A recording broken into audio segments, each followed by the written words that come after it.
Assalamualaikum. Welcome to Alpine Academy. Chemistry for class 9th and metrics in textbook board Jamshoro. Chapter number 9 Acids, Bases and Salts. Chapter number 9 का आज हम part 1 discuss करेंगे, जिसके अंदर जो topics discuss करेंगे वो हैं introduction, properties of acids and bases, acid and base, Arrhenius theory, Bronsted Lowry theory, Lewis concepts of acids and bases, neutralisation, mono and poly acids and bases, जिसके अंदर हम पढ़ेंगे basicity of acids and acidity of acids, then हम पढ़ेंगे dissociation of acids and bases. Mono and poly acids and bases, monobasic and polybasic acids, basicity of acids. First हम आ जाते हैं basicity of acids पर. हम सब ने देखा है कि जो नए नए एसिड्स पैदा होते हैं वो प्रोटॉन्स को पैदा करने के बाद बनते हैं, यानी कि नंबर ऑफ प्रोटॉन इंक्रीज करने से एसिड्स बनते हैं. मुख्तलिफ एसिड्स के पास मुख्तलिफ नंबर ऑफ प्रोटॉन्स होते हैं, यानी कि एसिडिक हाइड्रोजन होते हैं. प्रोटॉन्स जो होते हैं बेसिकली एसिडिक हाइड्रोजन होते हैं, जो कि डिफरेंट नंबर्स में होते हैं डिफरेंट एसिड्स के अंदर, और different number of H3O ion solution के अंदर पैदा होते हैं. इसी वजह से जो कॉमन एसिड्स हैं जैसे कि HCl, HNO3 यानी कि hydrochloric acid and nitric acid, and CH3COOH, इनके अंदर एक एसिडिक हाइड्रोजन होता है हर एक मॉलिक्यूल के अंदर. जिस तरह से यहाँ पर ये एक और ये एक, तीन जो है वो ये एसिडिक हाइड्रोजन है तीन पर मॉलिक्यूल के अंदर, यानी कि हर मॉलिक्यूल के अंदर एक एसिडिक हाइड्रोजन है. जब इसे हम पानी के अंदर डिसॉल्व करते हैं तो एक मोल जो हर एसिड का प्रोड्यूस करता है एक मोल ऑफ हाइड्रोजन आयन, जो कि इक्वल होते हैं वाटर के आयन के. इस तरीके से जो सॉल्यूशन है वो न्यूट्रलाइज हो जाता है और one mole of OH ions जो होते हैं वो हमें रिक्वायर्ड होते हैं सॉल्यूशन को न्यूट्रलाइज करने के लिए. ऐसे एसिड्स को हम कहते हैं मोनोबेसिक एसिड्स, यानी कि जिनमें से एक H आयन रिलीज हो पर मॉलिक्यूल. इसे हम मोनोप्रोटिक एसिड भी कह सकते हैं, क्योंकि यहाँ पर प्रोटॉन का टर्म हम यूज करते हैं H आयन के लिए. इसकी एग्जाम्पल पर हम आ जाते हैं, जैसे कि हाइड्रोक्लोरिक एसिड है. हाइड्रोक्लोरिक एसिड जब वाटर के साथ सॉल्यूशन बनाएगा, रिएक्ट करेगा, तो H3O आयन और इसके अलावा क्लोरीन नेगेटिव यानी कि क्लोरीन आयन फॉर्म होंगे. पॉजिटिव आयन जो होगा वो H3O होगा और जो नेगेटिव आयन होगा वो क्लोरीन होगा. The number of replaceable or ionizable hydrogen atoms present in a molecule of an acid is called basicity of acids, यानी कि जितने number of replaceable hydrogen ions हैं एक एटम के अंदर वो उसकी बेसिसिटी ऑफ एसिड्स कहलाते हैं.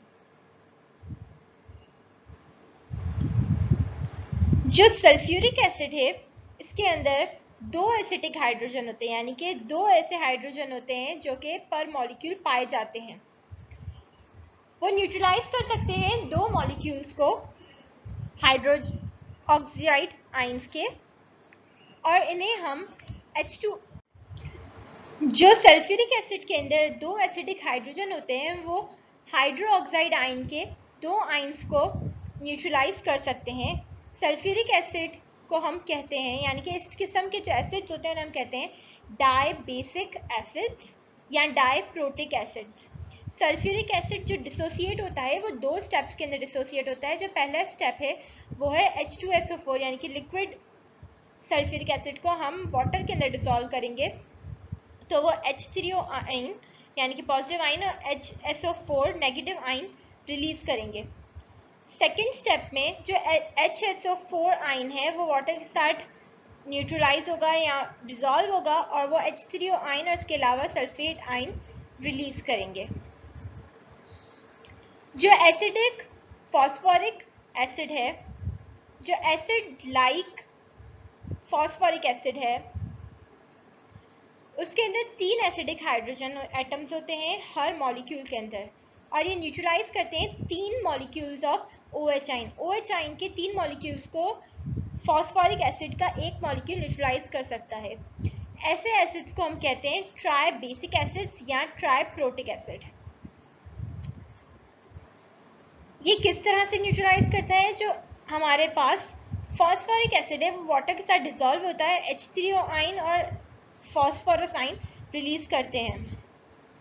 उसके बाद फॉस्फोरस वाटर के साथ डिसॉल्व होता है और H3O आयन और HPO4 -2 रिलीज करता है।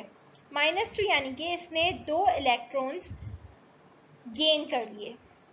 फिर H2PO4 रिएक्ट करता है वाटर के साथ और फॉर्म करता है H3O प्लस आयन और इसके अलावा PO4 यानी कि फॉस्फेट आयन फॉर्म करता है।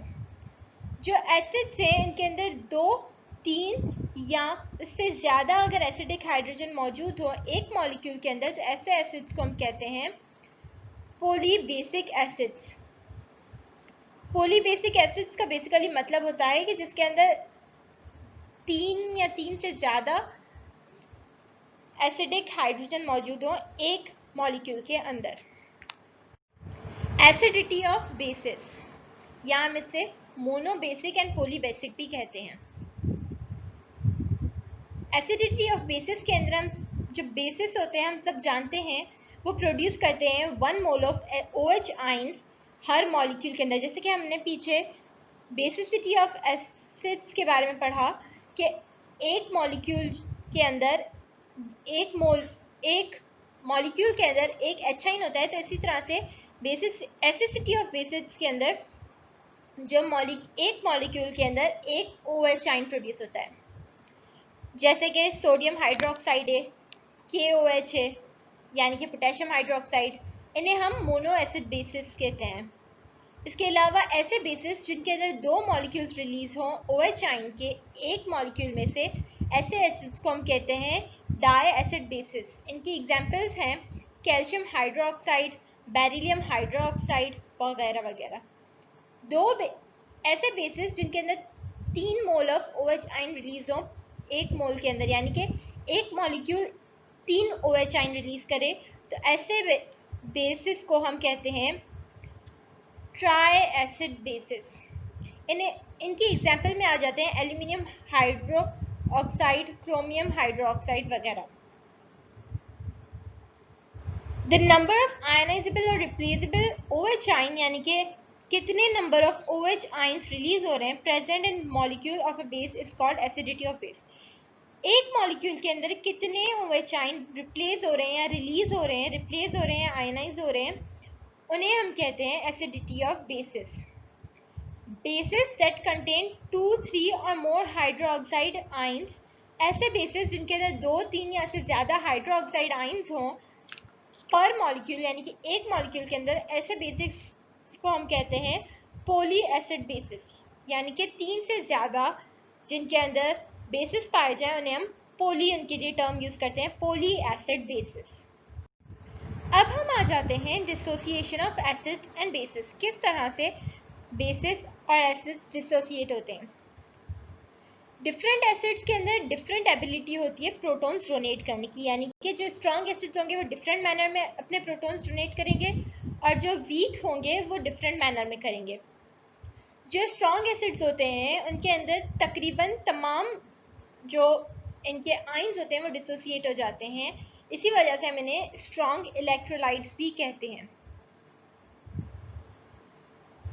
जैसे कि हमारे पास एसिड जो प्रोड्यूस करें बहुत ज़्यादा नंबर ऑफ H आयंस, यानी कि जिनके अंदर बहुत ज़्यादा H आयंस प्रोड्यूस हो एक्वस सॉल्यूशन के अंदर, ऐसे एसिड्स को हम कहेंगे स्ट्रॉन्ग एसिड्स। इनकी एग्जांपल में आ जाते हैं हमारे पास स्ट्रॉन्ग एसिड्स की हाइड्रोक्लोरिक एसिड HCl, जो कि बहुत ज़्यादा हाइड्रोजन आयंस रिलीज करता है एक्वस सॉल्यूशन में। इसके अलावा नाइट्रिक एसिड, सल्फ्यूरिक एसिड, ये सारे स्ट्रॉन्ग एसिड्स की एग्जांपल्स में आ जाते हैं। वीक एसिड्स कौन से होते हैं? ऐसे एसिड्स जो कि पार्शियली डिसोसिएट हो, यानी कि जो वीक इलेक्ट्रोलाइट हो, जो तमाम अपने आयंस को डिसोसिएट ना करें एक्वस सॉल्यूशन के अंदर, ऐसे एसिड्स को हम कहते हैं वीक एसिड्स। इनके अंदर कुछ जो वीक एसिड्स होते हैं इनके अंदर बहुत ही कम प्रोटॉन जो होते हैं वो वाटर के अंदर ट्रांसफ़र होते हैं, यानी कि तकरीबन पार्शियल ट्रांसफर होते हैं, इनके तब हाफ ट्रांसफर होते हैं और हाफ ट्रांसफर नहीं होते। ऐसे एसिड्स को हम कहते हैं वीक एसिड्स। इनकी एग्जांपल में आ जाते हैं नाइट्रस एसिड यानी कि HNO2, फॉस्फोरिक एसिड यानी कि H3PO4, hydrofluoric acid, carbonic acid, acetic acid और इसके अलावा फॉर्मिक एसिड। ये तमाम एग्जांपल्स हैं वीक एसिड्स की। इसकी एग्जांपल में जो स्ट्रॉन्ग एसिड्स हैं उनकी आयनाइजेशन की एग्जांपल में हम वाटर के अंदर ले सकते हैं इन तीन इक्वेशंस को।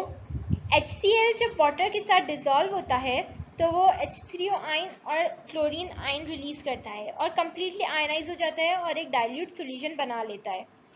जबकि जो हाइड्रोफ्लोरिक एसिड है यानी कि HF जो है वो वाटर के अंदर डिसॉल्व होके H3O आयन प्रोड्यूस करता है और फ्लोराइड आयन प्रोड्यूस करता है। 8.5% जो है वो 0.1 मोलर सॉल्यूशन बनाते हैं, यानी कि तकरीबन जो है वो डिसॉल्व हो जाता है वाटर के अंदर और आयंस प्रोड्यूस करता है, लेकिन फिर भी कुछ परसेंट ऐसे हैं यानी कि जैसे 1.5% ऐसा है जो कि डिसॉल्व नहीं होता और 0.1 मोलर सॉल्यूशन बनता है। इस वजह से CH3COOH acetic acid. Acidic acid जो है वो वाटर के अंदर डिसॉल्व होता है और फॉर्म करता है H3O आयन और इसके अलावा CH3COO आयन, यानी कि 1.3% डिसॉल्व हो जाता है वाटर के अंदर। बाकी का जो है वो 0.1 मोलर सॉल्यूशन बनाता है, यानी कि डिसॉल्व होके 1.3% सिर्फ डिसॉल्व होता है और सॉल्यूशन फॉर्म करता है। अब हम आ जाते हैं स्ट्रॉन्ग बेस पर। स्ट्रॉन्ग बेस क्या होते हैं? ऐसे बेसिस जो कि ऑलमोस्ट यानी कि कंप्लीटली डिसोसिएट हो जाएं उन्हें हम स्ट्रॉन्ग इलेक्ट्रोलाइट्स और स्ट्रॉन्ग बेस कहते हैं। ऐसे बेसिस बहुत ज़्यादा number of OH ion aqueous solution के अंदर रिलीज करते हैं। इसकी एग्जांपल में आ जाते हैं हाइड्रोक्साइड्स जैसे कि sodium hydroxide, potassium hydroxide, barium hydroxide, calcium hydroxide वगैरह। ये तमाम स्ट्रॉन्ग इलेक्ट्रोलाइट्स हैं और स्ट्रॉन्ग बेसिस भी हमने कहते हैं। वीक बेसिस के अंदर आ जाते हैं हमारे पास ऐसे बेसिस जो कि पार्शियली डिसोसिएट हो, जो कि वीक इलेक्ट्रोलाइट और कंप्लीटली डिसोसिएट ना हो।